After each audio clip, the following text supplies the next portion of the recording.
to some professional Starcraft 2. 2 players.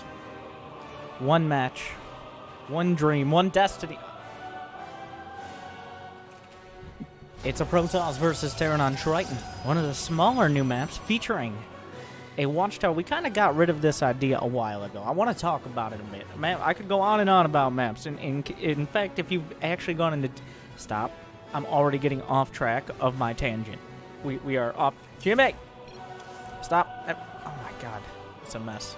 Wouldn't be a cast without me chastising Jimmy for not adjusting the sound. Anyways.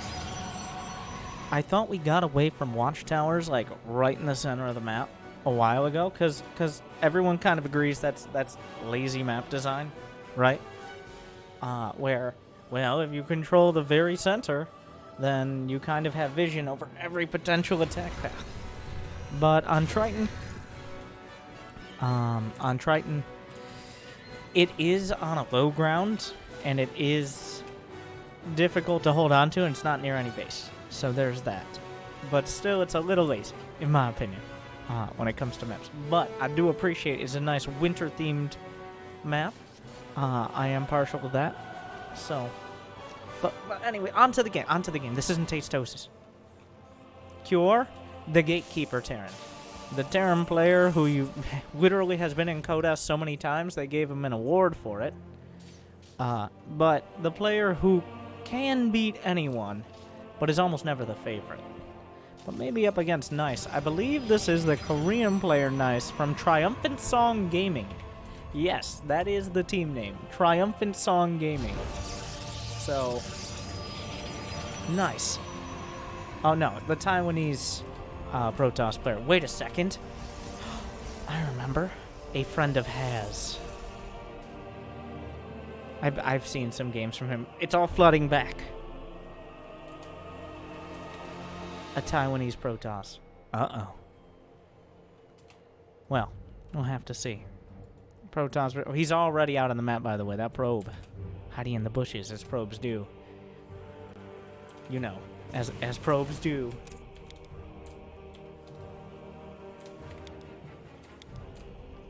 A little bit of lag there.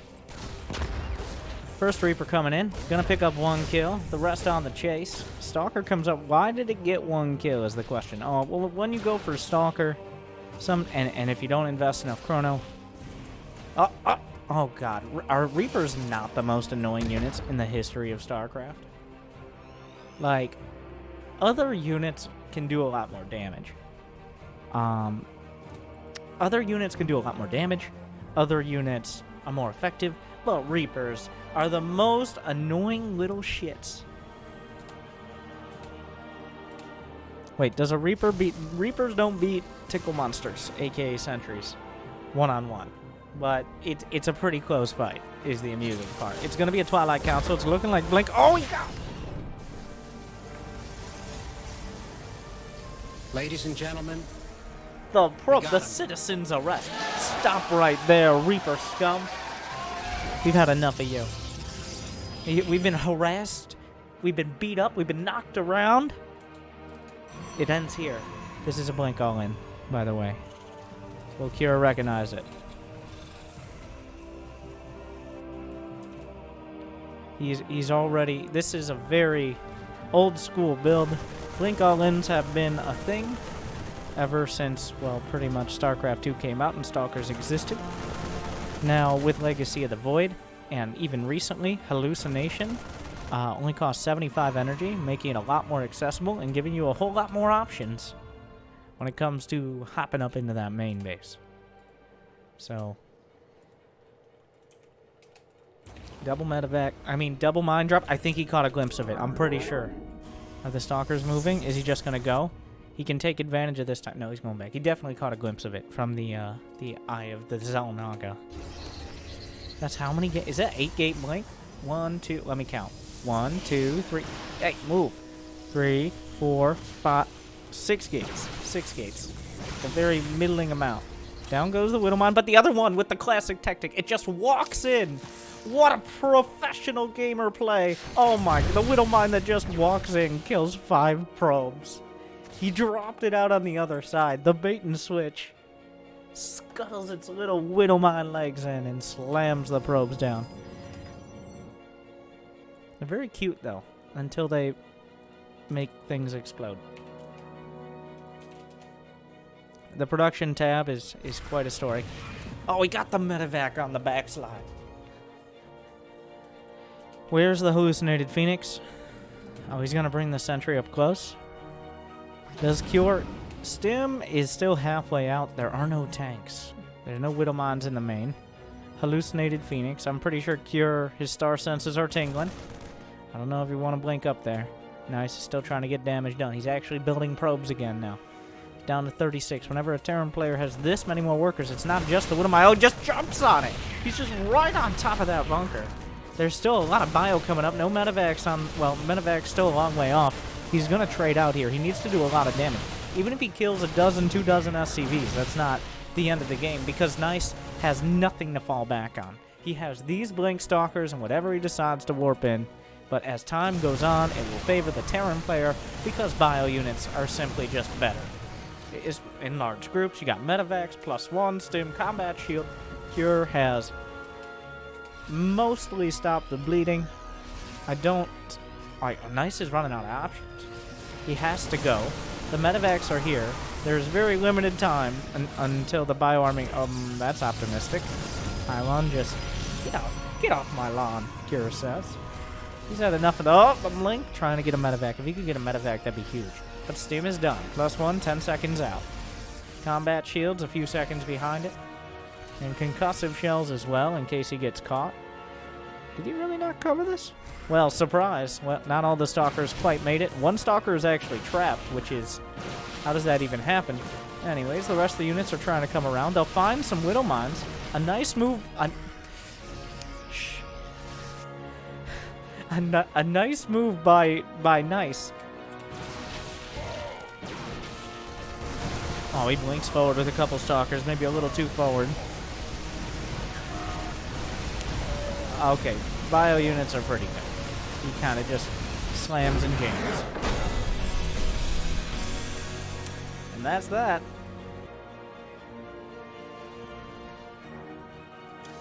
That was a warm-up cast. Alright, just like playing, first cast and first game never counts. Esroy was wrong about the timing. I'm just going to go ahead. We're going to go back. We're going to scroll. And if we don't get a sub, we'll be here the entirety of this granola bar.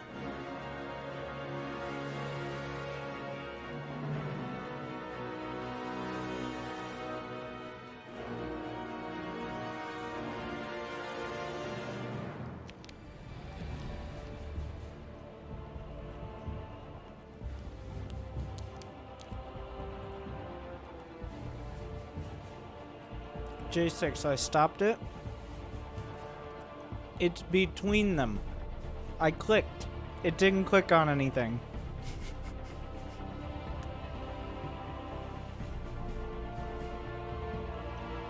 In that tiny little space.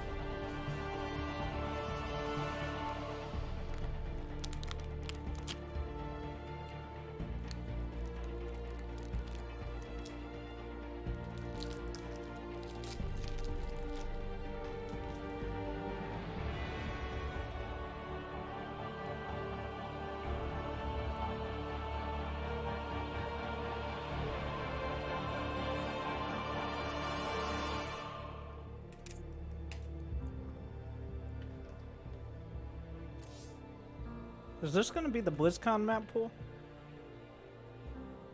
I apologize. I've been streaming 8 hours, guys. I try to eat some snacks, at least. 1 sec.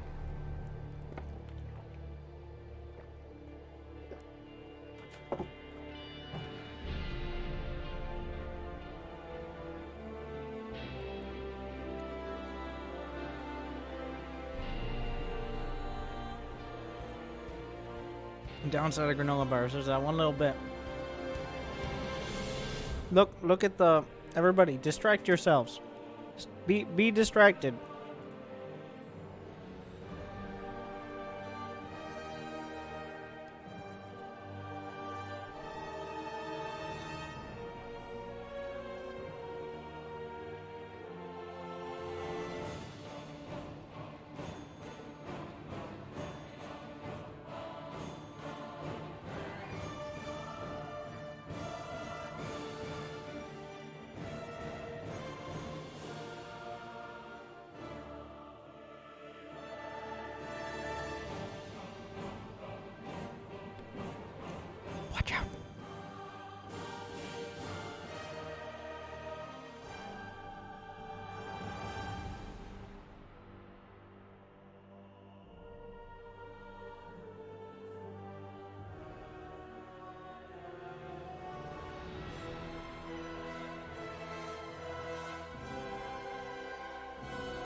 Let's go. Welcome back to some professional Starcraft 2. Two of the top Korean players, World of Sleepers, TERRAN versus ZERG, the iconic, but do it live, iconic matchup. I think if you asked 100 people about Starcraft 2, then at least 1 to 2 of them would know what it is, and of those 1 to 2, at least one of them, 1 in that 100, would say TERRAN versus ZERG is my favorite matchup. So, therefore, scientific study, it is the favorite event. And personally, overall, throughout the history of StarCraft 2, I think TERRAN versus ZERG has been the most exciting. It's the humans versus the aliens, the bugs. All right, not the fancy laser sword aliens that have apparently got their principles straight out of the 1950s. No, it's the swarm. It's essentially like a cooler, less cliche set of zombies. Though infested Terrans are pretty literally zombies. But we've seen it 1,000 times before, and I want to see it again. Oh, those are the beautiful new war chest skins. So, the Cerberus war chest skins, as we see Impact, by the way, Impact versus Alive, in case you can't read. What I assume, these are the early access simulant skins. Like, they hadn't quite worked out all of the bugs with the simulants yet.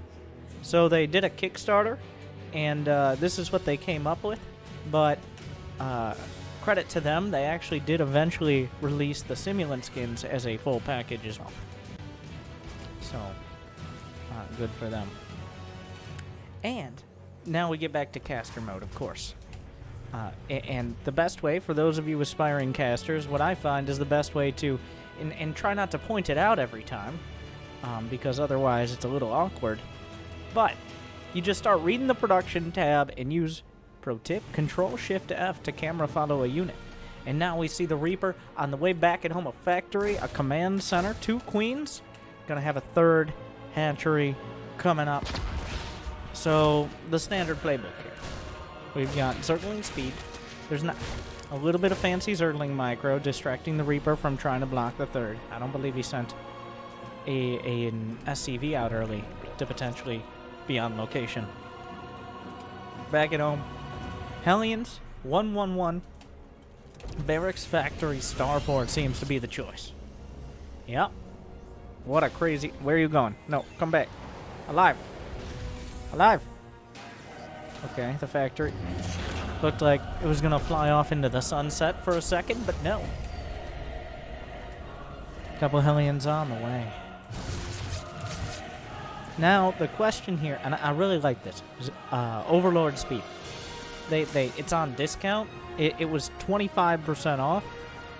Literally 25 minerals and 25 gas off. It used to be 100. It's a quick upgrade, way quicker than Zergling speed.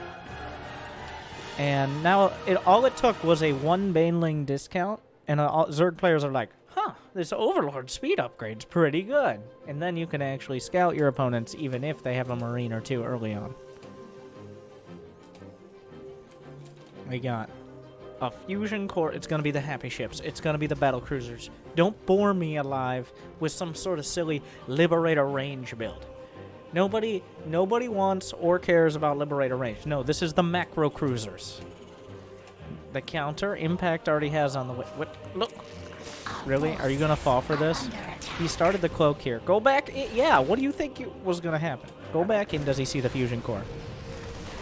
Don't get baited by that. The thing is, seeing the cloak there, well, the counter to Battlecruiser and Banshee is slightly different. Queens have a starring role in both defenses, but Battlecruisers require a very direct response. Those flying laser bathtubs have a whole lot of HP and armor, so if you're not dealing with them directly, they're going to be either super annoying or super deadly or somewhere in between. A Banshee, usually you just have a Spore. It's usually combined with something like a Hellbat push. So right now, what I think, Impact didn't quite see the fusion core, right?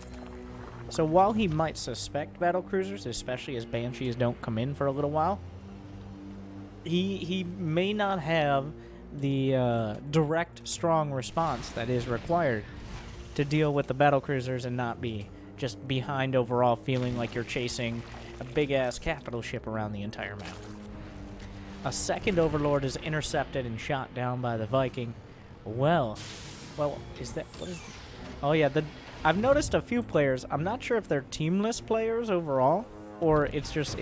on Korea, they have a lot of clans that are, like, groups of friends, as you normally have. You guys know what those are, right? I pretend to. So they have those, and this is one of the more popular ones. In Brood War, it was a really big thing. Like, in Brood War, everybody has 14 different names because they're all just playing different accounts on different servers. But anyway, surprise, it's a Battlecruiser. This Spore Crawler is nowhere near enough to deal with this. The Battlecruiser gonna find some kills, easily assassinates the Queen to kick things off. The Spore gonna try to scutter up under. Why is there no creep here? Oh, what a beautiful Battlecruiser it is, by the way. The Tyrador skins. The Hellions looking for an opportunity. This is actually gonna be a battle bio. No, it doesn't work. Doesn't work. The cruiser bio? Yeah, I don't. Why are you transferring into the Battlecruiser? The Hellions are cleaned up a little sloppy here from Alive. And remember, if you jump in, you can't jump out. Oh, Brett, why are you not creep? Run, get out of there. Oh. Really? Really? Oh my god. Oh my god. The disrespect blows the Queen away. Is there anything at home, though? Because he lost the Hellions. Alive is not going to be himself if another Battlecruiser comes out. This Battlecruiser has 4 HP. It decided to point-blank range blast a Queen instead of going for... Now here's the awkward part. Oh, he brings the... yeah. No matter how strong the wings on those Zerglings are... oh, you can't get out. That's a mineral wall, my friend. No matter how... beautiful or strong the wings on the Zerglings, they can't fly up and even take a nibble of that Battlecruiser. Another one jumps in. The Queen count is down to 4. Impact has already lost 4 of them as well. This Battlecruiser just gonna blast apart the high energy Queen. No transfuses. The Viking was still looking for opportunities. Only the 2 kills thus far. It's just, you can't stop these things. The momentum has already shifted. Now, the main bust did well. It did good. But the lack of creep between the bases has been abused. Even that one little point of weakness. Now a wedge has been driven into Impact's bases, and he's bleeding out drones. Sure, he has a bunch of them, but he's already lost 14. All those Queens, all this mining time. The Queens are no match. What are you gonna do? You can't just keep running Zerglings into his base. There is a tank now. Remember, Alive has had a 3rd base this entire time. You know, I feel like the shiny war chest skin, I feel like it mocks you. Because that Battlecruiser just chilling, just cruising around as Battlecruisers do. With that shiny skin and outline. Like, he didn't bring his work clothes today. He decided to put on his fanciest skin, and we still can't take him down. Anyways, double medevac drop. I'm a little surprised. Usually you'll see a transition into battle mode. The Hell Clones. Oh my god. This Battlecruiser has 18 kills. This one's looking at 31. He didn't even invest in the Yamato, so he's... the Battlecruiser... well, this really is the battle bio here. The Queens are coming up. He's going to have to pick up those Marines. Keeps every single one intact. The Battlecruiser taking on all of the Queens. There's no chance of taking out the Medevac's fellow Marines. Where's the other Battlecruiser? What are you doing? Oh, he lost track of one of his Battlecruisers. He might not... oh, he does realize he actually killed a few Banelings with that. And now the rest of the bio army come... he did jump home, right? Yeah. So Impact has been scrambling ever since the first tactical jump. He's been desperately trying to find something. Now, to his credit, he has 160 supply. He got that base with the rich Vespine gas. There are no Banelings here, and without Banelings, there's very little hope. Mutas? Muta-Risk, more like Muta-Risk. He's going to get right on top of the tanks. Losing more. The reinforcements are on the way. Where are the Battlecruisers? This base can be targeted down. Looks like... oh, no, or he could just kill everything. That's also an option. It's... oh, my. Oh, wow. Yeah, Medevacs, like... oh, it feels like Impact just said, well... The Marines refuse to die. Another round of reinforcements comes up just as the Marines finally go down. But these will be cleaned up because there are Zerglings underneath. How many mutas died? 14 mutas. But guess what? The Battlecruiser's back!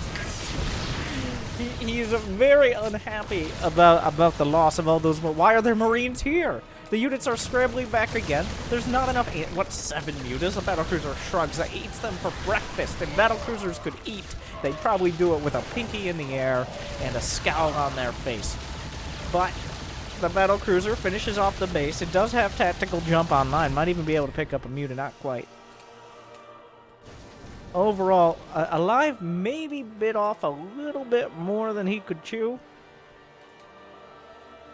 But he does have his own rich Vespine base. The Battlecruisers are still intact. What are the upgrades? +2, +2. Alive actually stayed on 1-1 for a while. Both sides. They just decided, now we're fighting. It's fighting time. And delayed those 2-2 upgrades to try to bring this to a relatively early conclusion. But no. We're not done yet. The thing is, as a mutalist player, you should never feel committed. The best case scenario for mutas is they don't fight anything. They just pick on defenseless workers. Or medevacs or something like that, like so. But when your mutas have to fight Marines heads up as soon as they pop out, yeah, that's not a great scenario. I do question the muta choice. Even though Corruptors aren't really going to help against the Marines, the ability to just clear out the air, not just ignore the Battlecruiser, get rid of the Battlecruisers, and also knock out medevacs, I think maybe would have been better. But now that we're here, now that he's invested in the Mutalisks, that's all his literal eggs in this basket. He's been building mutas for a while. He's lost 18 of them, but now that he's at double digit, he's doubling down. The only way for him to really maintain his position in this game or keep himself going is to be very active with these mutas without losing a critical mass of them. It is the threat of enough mutas that can easily take out turrets or Battlecruisers or small groups of Marines that is keeping Alive at home. And now that he's got 2-2 done, I fear he's not going to stay at home forever.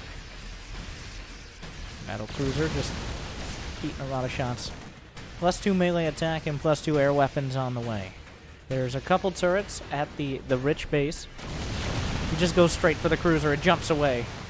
Marines are scrambling back. Tank goes down. Thor is here. And that should prompt either an infestation pit or panic. Maybe a little bit of both. He didn't get main speed Riddle Bonds! Oh no! Oh, Jesus, the little mines, the lack of baneling speed, absolutely eviscerated.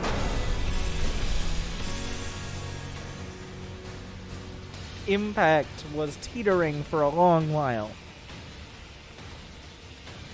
But it is this time he finally falls. Just didn't have the response to the mutas. I mean, not to the mutas, to the Battlecruisers. I don't know why he didn't send... Oh, he was gonna die anyways. If he had seen the fusion core, maybe that looks entirely different. But maybe not that much. So for those, we'll just do like a marathon thing. Why not? We're doing it live. If you happen to be watching this after the fact and you're like, well, that game was okay, but not great. Well, these next games I'm sure are going to be incredible because I have a great process for this. What I'm going to do is take Wardy's replay pack, Wardy TV, check him out. He casts all these games live. But to his loyal subscribers, speaking of, he sends out a replay pack every month, including hundreds of replays. So shout out to him. So now I have several replays to cast myself. But if you do want those, like we got Rogue versus Cure, Mana versus Bly, you got Scarlet versus her. Like, there are so many good players. Parting, Fantasy, Barcode. Why is there a barcode? Why do people play barcodes in tournaments? Lazy ass pro players. But so what I'm just gonna pick them at random. What I've been doing, closing my eyes, and then when someone subscribes, but you know what? you've already hit that sub button, right? Or somebody did for you if you're on Twitch and you got gifted because of all that. So we're just gonna find a game. I'm just gonna randomize. Oh, thank you, Ransom. Closing my eyes. Well, I'll just tell you what we get. So no spoilers at all. I'm closing. There are 186 replays in this pack from all regions. 3, 2, 1. What do we got? Mayomeka versus Dream. You might be like, who are those guys? That's a great question, because I don't actually remember exactly either. So let's find out. It is ZERG versus TERRAN. Dream, I believe, is a Korean TERRAN player. I mean, he's obviously TERRAN. Mayomeka, I don't want to be wrong, so I'm just gonna look it up instead of looking dumb. See, take notes, everybody. He is a Vietnamese pro player, by the way, and he has racked up some WCS points. Did not expect that one. So, welcome back to some professional Starcraft 2. A ZERG versus TERRAN. In the top left, it is from GTV. What does the G stand for? Half of what you're going to be typing after facing these nerds. I don't think that's it, but I also don't know how to say it correctly. Mayomeka. Mio? Big M? I like Mio. I like Mio, but I feel like that's very close to meal, so it's a little confusing. We'll put a pin in that. We'll come back to it. In the bottom right, the Korean TERRAN player, giving other players nightmares, but he himself is Dream from Brave Star Gaming. Is that a bear? Oh, I thought it was a bear that looked like a broodling. Like, what if a broodling, if you looked up close, nobody ever looks up close at broodlings besides Marines, right? It just had a bear's face. It's like, rah! I don't know if that'd be more or less scary, but no, it's actually like some, it's like an eagle and a panther. That's a pretty intense logo. The bearling, yes. He barely had a chance. You've seen Lings, you've seen Banelings, now try out Bearlings. The cheeky opener. From Dream, sending the SCV scout, but he's not even going to try to scout. Oh, okay, he is, but I thought he was going to try to block the third immediately, but guess what? It's a pool first. Not a super cheesy build at all. A pool first does... It isn't quite as economic, but it gives you a lot better options against early pressure, whether it be Reapers or you got, well, mostly Reapers or proxy racks of any kind. OV on the way. It's gonna find its way to the pervert pillar, the beautiful Cerberus spines. Jeez, that... I feel like the process to put... I've never really looked at these skins up close. I'm too busy playing. So you guys probably know way better than me about these war chest skins because you wouldn't be caught playing. Got him. Insult your own audience. Twitch TV/YouTube 101. Got him. Alright. But it looked very painful. Seems to be pretty efficient now. But it looks like it was a very painful process to get to that point. Do overlords feel pain? I feel like their existence is pain. From the moment they pop out of the eggs, is my loosely translated impression of the overlords. But we just can't hear it very well. So it doesn't sound like a happy sound. Reaper comes in, picks up a drone kill. Is that a fusion core? Indeed it is. A classic tactic. Still popular since Battlecruisers finally learned to walk and like clap their hands and walk at the same time. Battlecruisers now can move while shooting. How crazy. What a novel concept. they've had a lot more use. It effectively increased their DPS, even though the damage itself was nerfed. The effective damage of the Battlecruiser was buffed. I mean, because you can shoot while moving, and it's a big-ass flying laser bathtub. All right? It's a happy ship. It's at least happy for whoever builds it. Or is it going to be a Liberator range build? No, it's going to be a Battlecruiser. Obviously. Don't even... obvious. We all knew this. Everyone knew. Don't even pretend like it was ever... Okay, moving back on. Wow, a Spire right off the bat.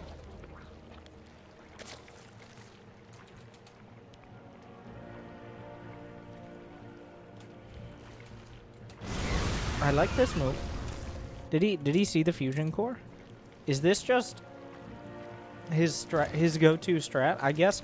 Well, who knows how much these players have played one another. There are so many different, I guess, levels of the metagame. This is pretty crazy. So Mayo, he decided to skimp on the queens. I'm not a personal fan, but to get the tech out earlier. So he's substituting creep tumors with the overlords. They managed to replicate that technology. Unfortunately, here come the Hellions. All the drones that were transferred over here. It's going to be a little suspicious that he's mining gas. Looks like it's going to be a battle bio build. Oh my god. It's a lot of dead Zerglings. But what else will be dead after this? Did he already jump? He decides to jump in to where the Hellions are. So maybe the Hellions can soak some damage. He actually lost...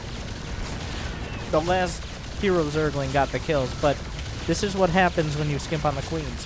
What do you have to deal with the Battlecruiser? Pain, suffering, and 3 Mutalisks. Good luck with that. Okay, he's up to 6.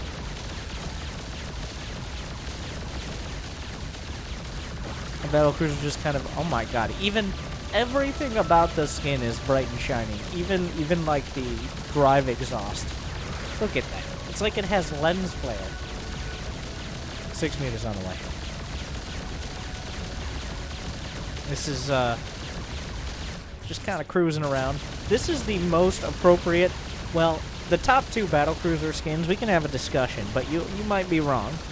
The top 2 Battlecruiser skins, of course, number 1 is the Battlecruiser with the blades on the side, which unfortunately doesn't... Oh, goodbye. I don't even know what happened there, but... The blades on the side, which increase mental damage to Mutalisks that are nearby. They're like, what can we do with this Battlecruiser to make it look sick and piratey? It's like, put some blades on it. Get me close so I can cut the Mutas out of the sky. And then, I think this is... What? You can't just leave the door open. This isn't Canada. You just... Well, oh wait. Now you're locked in here with me. I don't think this was intentional, though. I don't think he meant to leave the door open, but this keeps stressing me out over here. Overall, losing a couple mines. Any mutas yet? 4 mutas have died, so not the end of the world at all. It's not terrible. But let's look at the upgrade game. Well, as a ZERG player, you don't want to have 51 drones to 62 SCVs. Dream is putting it all together. The mutas, now they are able to harass. They're able to put some pressure on. Those SCVs feeling very threatened, very harassed. Hashtag SCVs too. The Widowmine's targeted. He's doing a good job with the... Oh. He's doing a good job with the mutas he has. I was expecting as soon as I said that for him to lose 3 mutas, but he doesn't. There's essentially no creep bread, partly because all the queens died. Is there baneling speed? Nope, just mutas. Oh my god, he's going to get 2 more Widowmines. Good moves, but it's just mutas. It is just mutas right now. They will heal pretty quick. Is combat shields done? No, it's still a little off. Does he even have a baneling nest? No, it's literally just... Oh, he gets two big picks. Big picks! Intercepted in the middle of the map, but still. That's a lot of Marines. If they don't have combat shields done, there's maybe... Oh my god. The drones are now exposed. He's just tearing through it. 14 drones die in a split second. The mutas... Oh, he stims again. He has to fight, like... Oh god. Okay, so mutas do not counter Battlecruisers. That's what we've learned thus far. GG.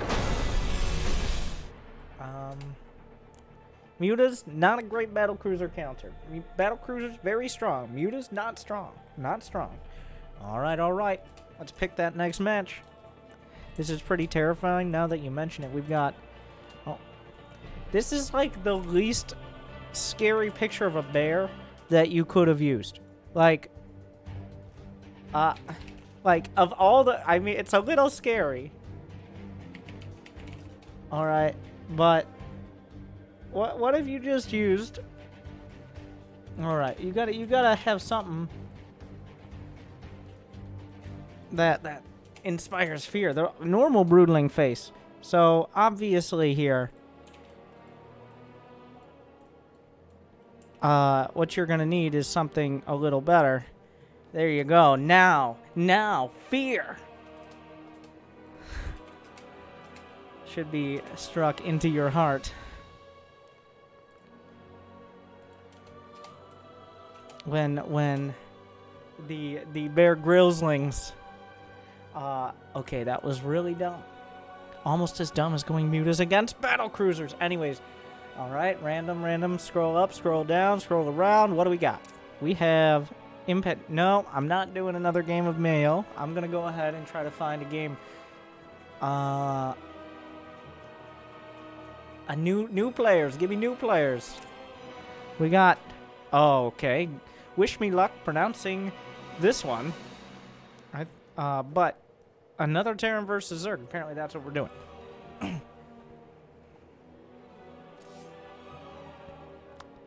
Tech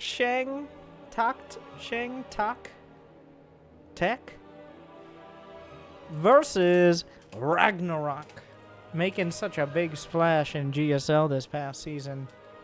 I'm not intentionally picking TERRAN versus ZERG. It's just there's a lot of TERRAN versus ZERG.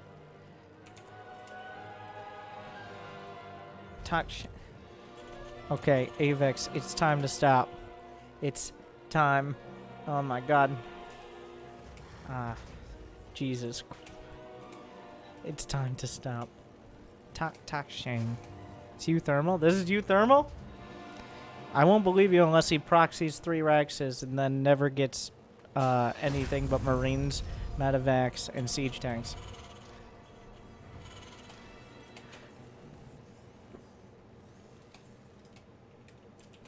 And then makes a passive-aggressive tweet about TERRAN. Alright, those are all... Like, that's the normal build. But we will see. Big T Tech. I don't know if that translates to anything. Ragnarok. Nothing exciting, nothing special here. He's actually gonna put the pool. So, this is one of the interesting things about StarCraft. I guess it's partially about the human experience, but also about StarCraft. At some point, someone, I want to say it's like a laser, but it might be a Korean player. I don't know. At some point, I think the first person I saw do it was a laser. Somebody put a pool on the edge of their creek, and like over here, and they were like, "This is where I put my pool now." And then within about a week in this matchup, almost everybody just started putting their pool like a scouting pool. That's only been happening for like a year. Everybody used to put pools in safe locations like this. But the reason that, well, at least the reason I think that a lot of people put the pool out there, including myself, is because would you rather when a drop or something comes in, it attacks your pool or it attacks your drones? So if you have that little bit of extra time, like maybe there's a lot going on, they warp in a bunch of zealots or whatever, boom. Alright. And the pool can take a bit of a beating, the drones not so much. And let's be honest, if you're in a scenario where they're actually going to kill the pool, you probably got bigger problems. So, with that said, that's exactly what Ragnarok isn't doing, but the fact he isn't doing it is what stood out to me. And that's the whole explanation there.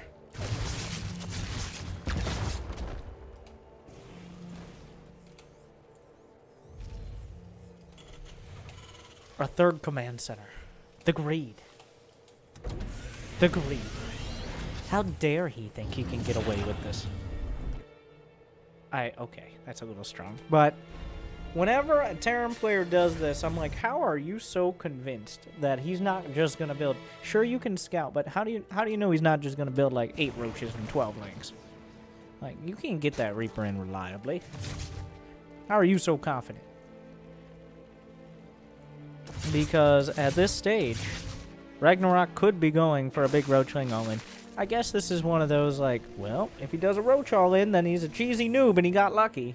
And if he doesn't, then I'm going to be in a good position economically. I guess that's where we land. Because this is a 1 gas, 3 base build.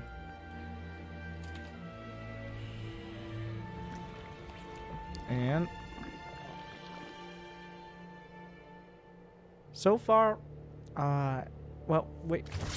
Where's my fusion core? Oh, wait, he's not going to have a fusion core. He only has 1 gas. I answered my own question. The Overlord comes in and says, you greedy devil, what do you think you're doing? So Ragnarok's immediate response is more and more and more drones. A couple more cleans on the way as well. Getting double gas here. Okay, is that early? I wouldn't say so. Now, if he gets a lair next, I'd say, a little cheesy. Maybe looking to counterattack. But 2 Evo chambers are likely the option. And then a lair. 1 Evo chamber, 2 Evo chambers. 3, no. We're gonna have a macro game.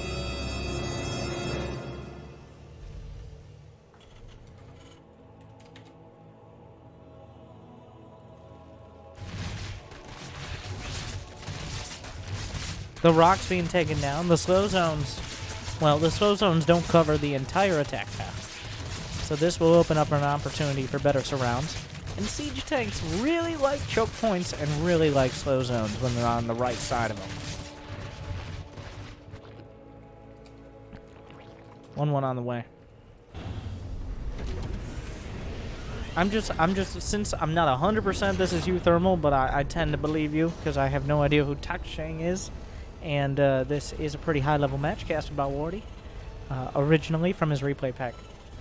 I'm just going to do the tasteless default move, which is we have TERRAN adding on more barracks, as well as scanning and spotting both upgrades and baneling speed.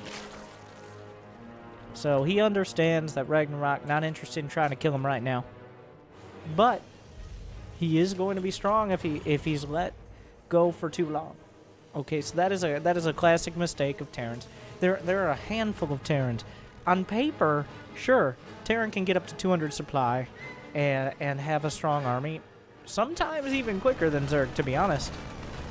It does depend on the unit compositions and all that. But the problem is, once ZERG hits 200 supply, it's not like, alright, they have all the units they're going to have. A lot of those units then become banelings, meaning that even at 200 supply, the effectiveness of the ZERG army can keep increasing, whereas the Terran army, until you get another level of tech, does not. Baneling speed not done, but guess what? Far too many lings and megas. Ragnarok has finished up his 4th base, but... oh. What? Did he just baneling drop in 2019 with this beautiful, shiny Overlord? Cool. Wait a second. Oh, he left the door open! Oh, things are falling apart! The ZERG are coming! The walls were breached or just circumvented entirely. Couple banelings split off. A double drop heading out, though. Terran gonna... okay. The wings are coming. 1-1 about to finish. Is an armory done? No, an armory has not begun. 2-2 starts for Ragnarok. He's on point, beat by beat, step by step. Creep spread across the board. A baneling drop. A lot of those SCVs still badly bruised and also have PTSD, which doesn't really do anything besides make me very sad. Armory starts. 2 more barracks on the way. The walls are still intact, but Ragnarok has already shown he does not respect them. 78 drones. If Terran's going to put any pressure on, now's the time, though. With a ZERG on this economy, with falling behind a little bit on upgrades, he's just got to go straight across, really pushing up the gauntlet. That's a lot of Marines and a couple tanks at the back. Another baneling drop's coming in. No splits yet. He's going to drop on... Back not watching! 7 SCVs! He's down to 50. It's critically low. The hatchery not being target fired, but very... Oh my god. Beautiful Marine splitting there. Not so beautiful now, but minimizing damage. The hatchery badly bruised, but not dead yet. Ragnarok picking the perfect timing. The Overlord just chilling, admiring its work. The push continues, and without Banelings, the Marines can stand tall. 2-2 has not yet begun. I'm starting to believe this is euthermal. We will not get 2-2. We will micro these Marines and maybe have like 1 or 2 tanks until the end of time. Alright. Tanks on the way. More Banelings. Ragnarok pushed up against his own hatchery. That hatchery can't take very many hits at all. The Queen eating some shots from the tank. The wraparound from 2 sides. Marines stim backwards. Is the target fire? There it is for now. More Banelings from the left, but a little disjointed. They're going to hold the line for now. 125 to 120 supply. Another stream of units comes across the map. Still, no upgrades. Barely enough economy to keep this macro engine running. This is 7 Barracks Marine. He's just going, he's microing! He's tearing through the Banes! The base is now going to be exposed. The creep spread helps close the distance even with a handful of Banes. The slow zone not so great. Right now, Ragnarok might be regretting taking down those rocks. There's not very many tanks, but there's a whole lot of Marines. The supplies desperately even. And the Marines take it.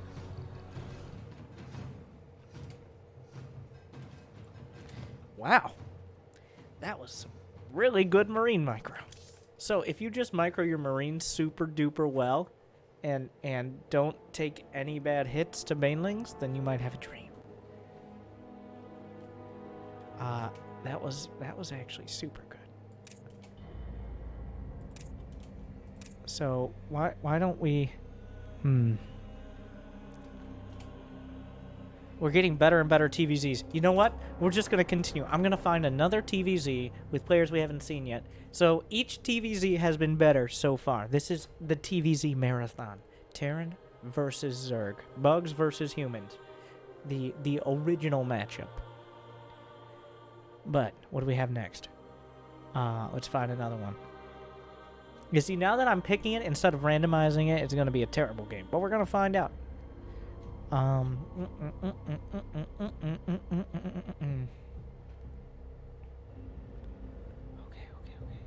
Okay, just pick one. Just pick one. Don't think. Just pick. Don't think about it. Bly versus Clem on Disco Bloodbath. Yeah, remember how greedy that Terran build was.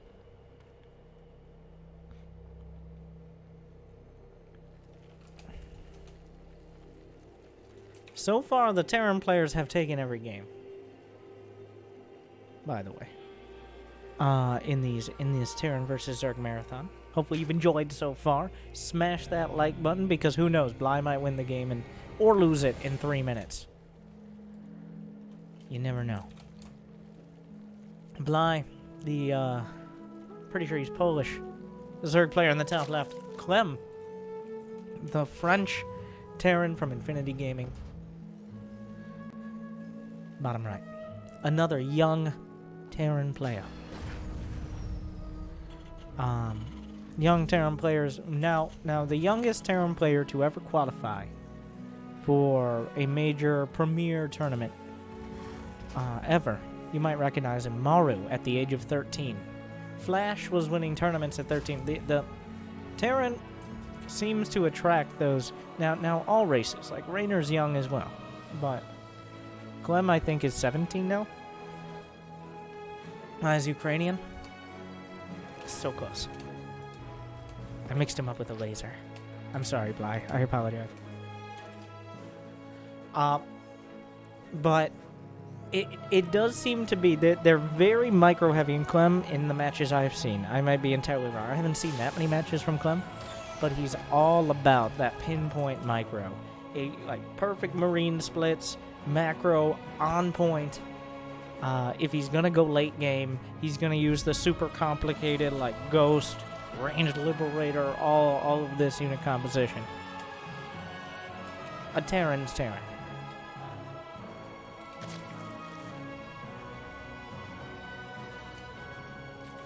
Did the SCV...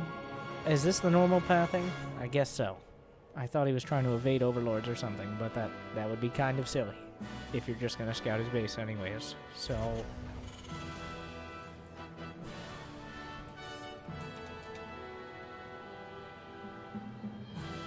will this be another win for TERRAN? Or will the ZERG strike back? Will we see... that last game there were no Battlecruisers. I really liked what Ragnarok was doing. I was debating until that last game whether or not we'd tie all the games together, but why not? Like, you don't come here for a 5-minute video that you're gonna laugh at and meme about with your friends and then you move on with your life. You're here because right now there's a bunch of downtime in your maybe exciting, maybe not job, and you've got a second monitor, or maybe you just got home and you don't actually want to play Starcraft because life is stressful, and instead of playing, you want to live vicariously through a YouTube channel or a Twitch channel. Well, that's why you're here. And 5 minutes isn't going to cut it. 5 hours or an hour and 5 minutes, on the other hand, might do it. So thank you for joining us. And hopefully you're enjoying the marathon.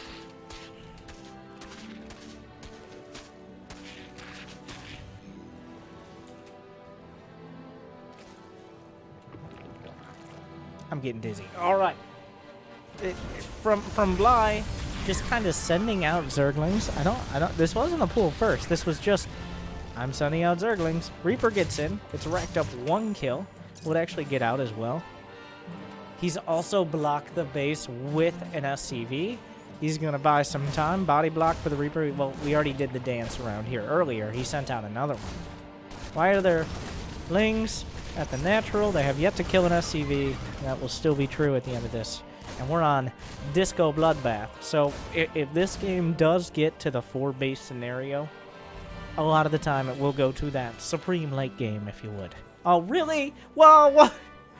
Come on. Okay. He's got Hellions out. If there are no Queens, he's not actually... He NGP blocks the 3rd. This is considered in most cultures to be a total dick move. And the reason that you usually don't want to take this 3rd is it's a little bit more exposed to tank pushes. It's closer to your opponent. And if you take the triangle 3rd as a Zerg, you're more vulnerable, especially on a map like this, to drops coming in and threatening 2 bases at once. If you expand over here, a medevac that comes in this side is not threatening your main. But if you're forced to expand to this location, a medevac coming in from this angle can easily just drop out and threaten your 3rd before all your ground units can scramble their way down. That is why forcing him into this base. Obviously, Bly was very reluctant. Liberator has arrived. The Hellions driven away, but that's not what the Queen should be used for. 3 drones down thus far. Things get worse for Bly. The Hellions are just killing Queens. Brenda, run! Okay. Oh, no! A slight reprieve. There's not enough energy for transfuse. Not quite yet. But the Liberator's still going to work, denying so much mining. Hellions as well. I think maybe 1 SCV was killed on the other side. The Hellions will run away. More Zerglings will shut it down.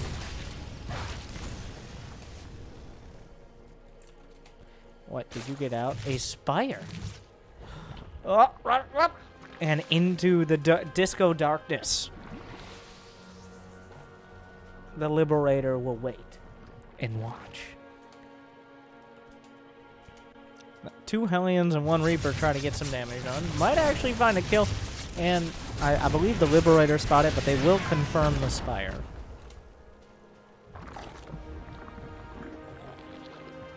No, don't do it! Get out of here! Into the disco darkness forever. He got greedy. There was no way. Like, that Liberator existing was the biggest threat. It always looks so weird when rocks are taken down like this. But the Liberator existing was the biggest damage it was going to do. The threat of the Liberator coming in was the threat in and of itself. Not actually doing damage, but that was greedy. So now, what is the mutas today? Now, I am essentially just picking random ZVTs. But these mutas, though. The muta's fine to medevac, so that's a little awkward. Stim is complete. The muta's gonna isolate and kill some Marines, and there's nothing to really reliably stop these. I gotta say, Bly, Well, the reason why these mutas are in position to do damage, and he has so many, he's only got 41 drones. Bly is very characteristically, he's essentially he's all-inning. And if Clem doesn't realize this, mainling speed is only halfway done, but everything he's not really targeting. Oh my god, he closed the distance. The Marines don't have their upgrades or combat shield, making them super vulnerable. Clem didn't realize he stopped droning. This is all in from Bly. He's muta all in. It's something we haven't really seen since Heart of the Swarm, but the Lings are closing the distance. Clem, as long as he has somewhere to go back to, as long as the mutas haven't reached critical mass, he's going to lose 1 or 2 here. The turret is going to work. He's jammed himself up into those minerals here. Bly getting a little cost and effective, and that's a bit of an understatement.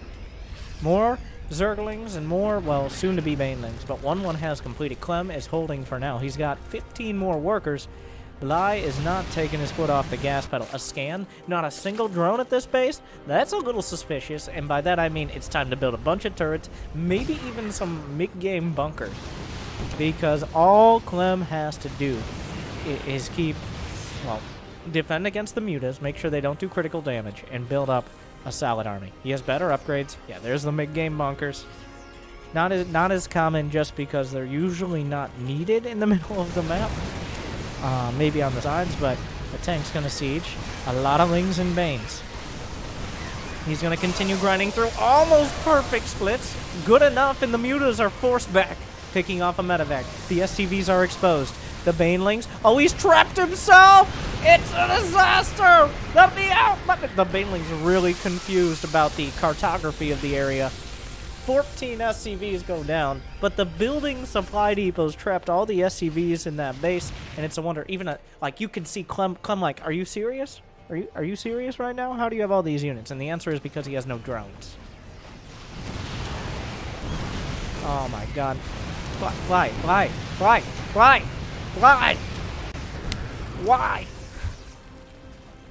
He's lost 12 units, 120 Zerglings. He's really trying to get those SCV kills, but there's no way, unless he literally wipes 2 bases out. Clem's economy is going to be better. Clem is on the edge of stabilizing. With this bunker, this is the last wave here, really. The tank needs to hold. The Marines will split. The tank going to be taken out, but beautiful Marine splits. A huge division of Marines come up. There are almost no Banelings left.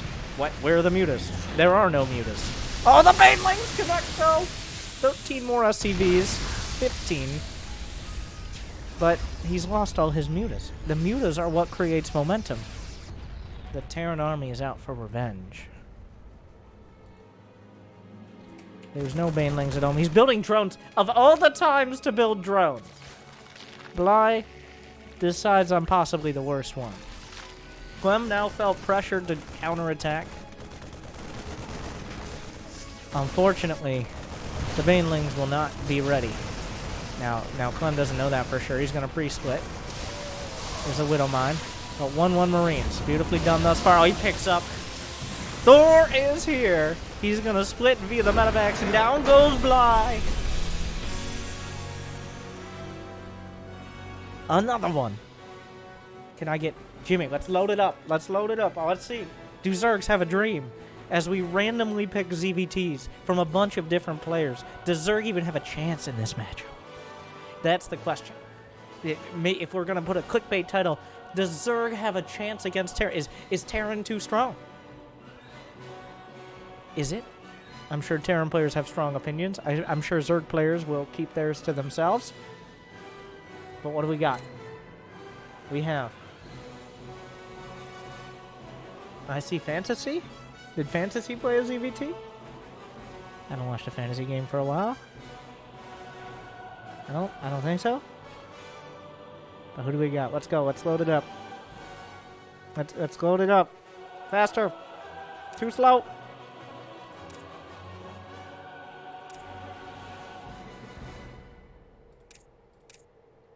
You see, now the dramatic ending of the music. You see, you ruined it. You ruined it.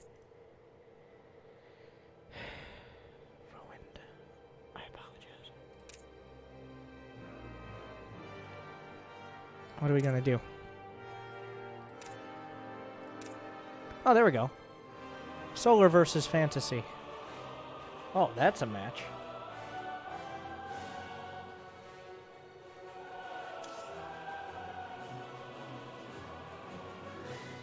And I think, well, it depends. If this match is terrible, then maybe we'll do another one. But this might be the final one. I'd say this is the first one where the ZERG is significantly favored over the Terran, just on paper. Like, Solar is overall, I'd say, like, a solid favorite up against Fantasy. But from Triumphant Song Gaming. I was just doing the intro. It's Solar. And sending an SCV out suspiciously early. It is not real life. It is Fantasy. From Player 1 Gaming, which is also a bit of, and he's proxy 3-raxing.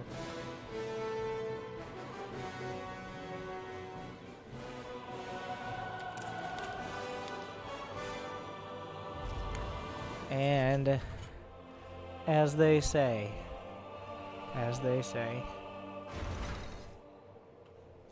let's do this. That SCV, he sees the Overlord. He's like, no, we didn't see nothing. Solar definitely saw something. He sent his first Overlord. He's looking for this specifically. He doesn't care about going across the map. He cares about his side.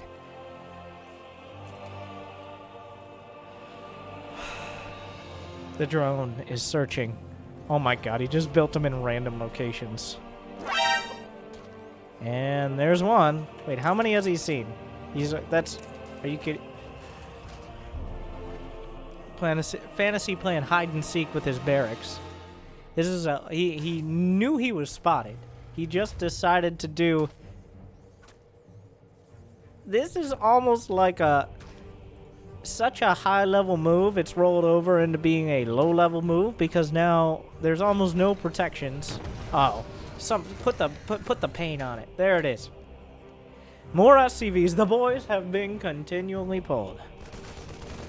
Oh, the drones isolated kill. Surprise! Surprise! Surprise, motherfucker!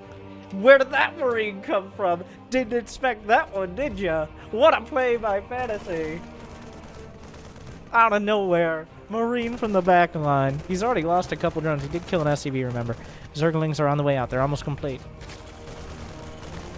The bunker was able to get there before the creep began to spread far enough. But that's a whole lot of Zerglings. The drones are pulled. It is a 3-racks play, but the Marines are coming from weird... Is he not even going for the SCVs at the bunkers? He is now. Will he stop them? You have to stop them. You can't let them just do this. You can't let them just build 3 LCVs go down. He's going to try to finish up the bunkers. But no! Oh, a lot of badly bruised drones. War heroes, Predator drones. He finishes the bunker. Well, he decides maybe just canceling is a better option. Fantasy trying to put it all together. The worker counts plummeting for both sides.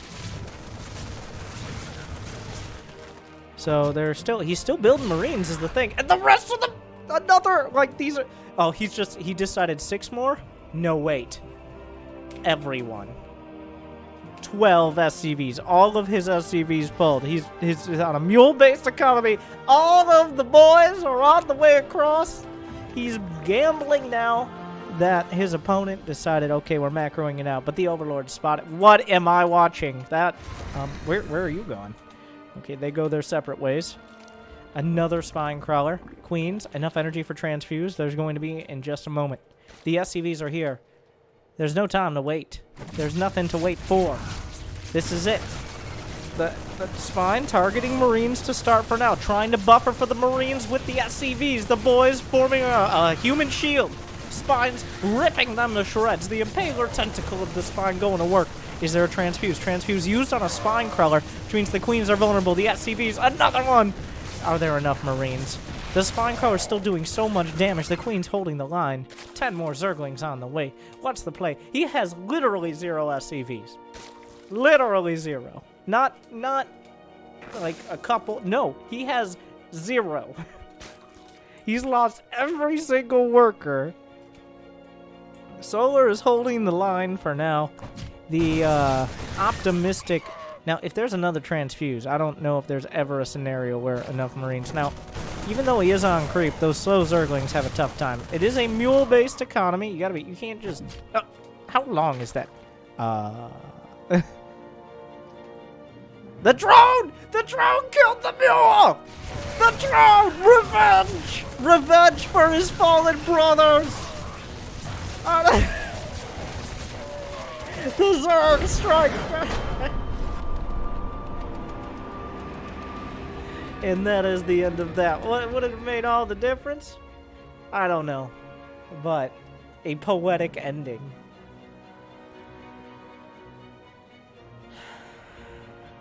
As the drone guts what is left of the economy. Oh my god. Oh, but what is that, Jimmy? What? Oh no. Okay. If we have to.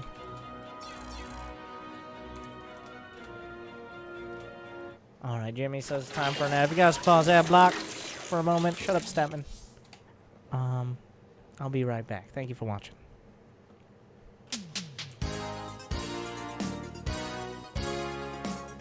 Welcome back, everyone. I'm Winter, and I'm here to talk to you all about all the exciting things you can do on YouTube and Twitch. So, have you heard of engagement? No, I'm not talking about the thing your parents have tried multiple times with different people, but you kind of ruined. I'm sorry, that was very mean. Make yourself feel better by subscribing to this channel for more feel-good moment. That was actually... Okay, we'll pull it back. Pull it back. Pull it back like the drones to save the day. Okay, okay. So, did you know that on YouTube and on Twitch you can ring the bell? Which, because following/subscribing, both Twitch and YouTube just don't give a shit. They're like, well, everybody just does that, so we need to add another level on top. So that way, if you really truly like someone, you can be annoyed by notifications about their channel on a regular basis. So if you ring that bell, it's also on Twitch, then every single time. Now, spoilers, it's essentially every day for both platforms, but in case you forget what day it is and are like, oh, have I watched a winter video today? Don't worry about looking up a channel and figuring out what's happening. No, just they called push notifications because at least somebody's putting effort in. That's I actually don't know why they're called push notifications. I'm sure there's a simple explanation. Anyways, like, subscribe, follow Kappa in the chat and the comments. Is Terran washed up? Is Zerg even possible to play? You tell me, and I'll tell you more facts about your family. So, thank you. Thank you guys for sticking around. Hopefully you enjoyed the Terran versus Zerg marathon. Some good games, some not so good games, some mind games. But at the end of the day,